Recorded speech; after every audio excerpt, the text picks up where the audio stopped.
Communiqué numéro 62 sur la situation de la pandémie Covid-19 au Sénégal. Ce samedi 2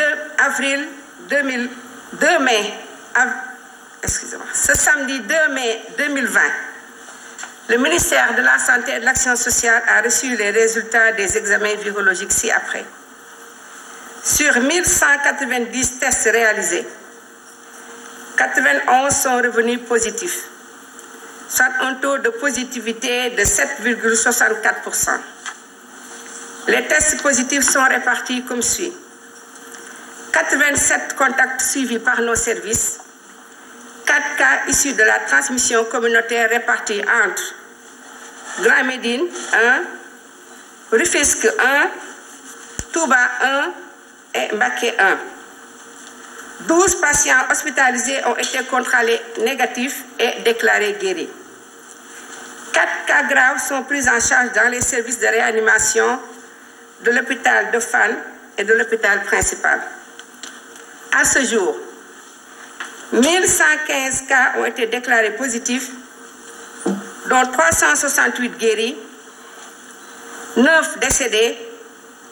1 évacué et donc 737 sous traitement.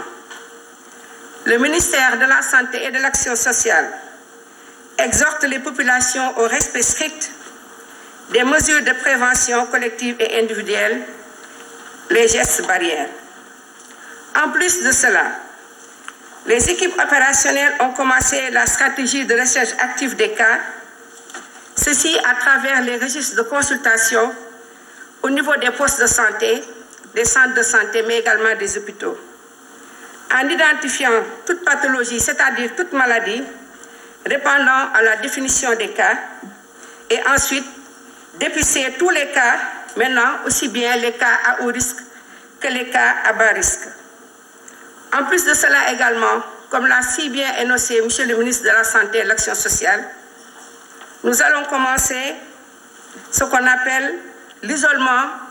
en situation extra-hospitalière des cas asymptomatiques. Et pour cela, un travail a été fait avec toutes les équipes techniques cliniques. Monsieur le ministre, je vous remercie.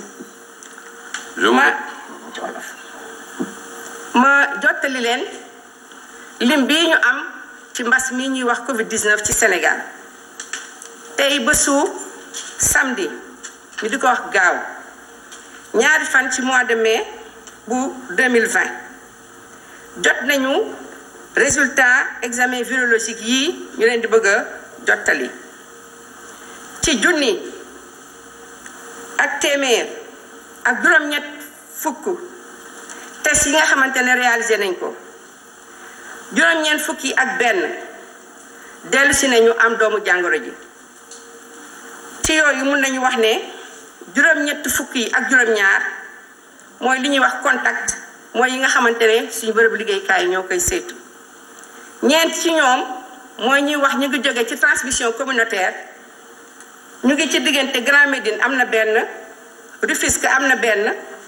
Touba am na benn Mbacké itam am na benn ci malade yi nga xamante ne ñu ngi hospitalisé fukk ak ñeent bañ leen saytoo gisatuñ ci ñoom doomu jàngoro ji wër nañu am nañu ñeenti cas grave yu nga xamante ne ñu ngi leen di faj ci service réanimation yi ci l'hôpitalu Fann ak l'hôpital principal ñi nga xam ne ñoo tëdd foofu ci hôpital yeneen yi seen wér gu yaram mi ngi am tan ci bésu tey bii ñu natt ko ne am na ñaari weer bi nga xamante ne mbas mii ñu wax Covid-19 dugg na ci suñu réew ñu ngi toll ci junni ak téeméer ak fukk ak juróom yi nga xamante ne ñu ngi ànd ak doomu jàngoro ji ci yooyu itam ñetti téeméer ak juróom benn fukk ak juróom ñett kenn gisatul ci ñoom doomu jàngoro ji wër nañu juróom-ñeent génn nañ àddina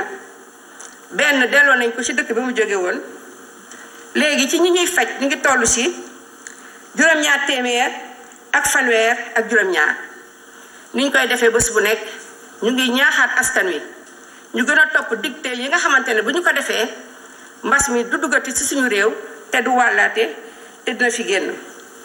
mais bu ñu yokkee ci loolu équipe opérationnelle maanaam mooy ñi nga xam ne ñoo nekk ci terrain bi ci gox yi di liggéey tàmbali nañu li ñuy wax recherche active mooy léegi dañuy gën a dugg ci poste de santé yi centre de santé yi ba ci hôpital bu ñu ubbee li ñuy wax registre mooy jumtukaay ba nga xam ne ku ñëw fa lañ lay bind dinañu seet lépp lu fay nuroo Covid 19 waxoon nañ leen ko lu xaw lu nuroo grippe bu ñu ko gisee dinañu wër équipe technique ànd ak acteurs communautaires yi wër fu nekk ba fexe ba gis contact à haut risque yi ak contact à bas risque yi maanaam léegi ñëpp la ñuy seet ci contact yooyu wax ñu nag dañu dugg ci biir askan wi di wër recherche active la ñu wax bu ñu leen gisee dinañ leen prélever yóbbu ci laboratoire yi xool ndax am nañ doomu jàngoro yi def li war ni ko kilifa gi ministre de la santé waxee léegi nii amaat nañ tam beneen stratégie ndax gis ngeen ne mbas mi mu ngi wal te bu yàggee hôpital day fees moo tax ñu ne ànd ceeg kàngam yi nga xamante ne ñooy faj wax ne léegi ñi nga xamante ne ñu ngi tëdd ci hôpital waaye ñoom yëguñu dara mais gis nañ bu baax ne seen yaram am na doomu jàngoro ji dinañu organiser wu ba génne leen ci hôpital bi ba nga xamante ne dinañ gën a dese ay place yi nga xamante ne ci la ñuy teg ñi nga xamante ne mooy li ñuy wax cas grave ak ñu am doomu jàngoro ji te ragal ne dañuy gën di gën a law maa ngi leen di gërëm di leen di sant monsieur le ministre maa ngi lay gërëm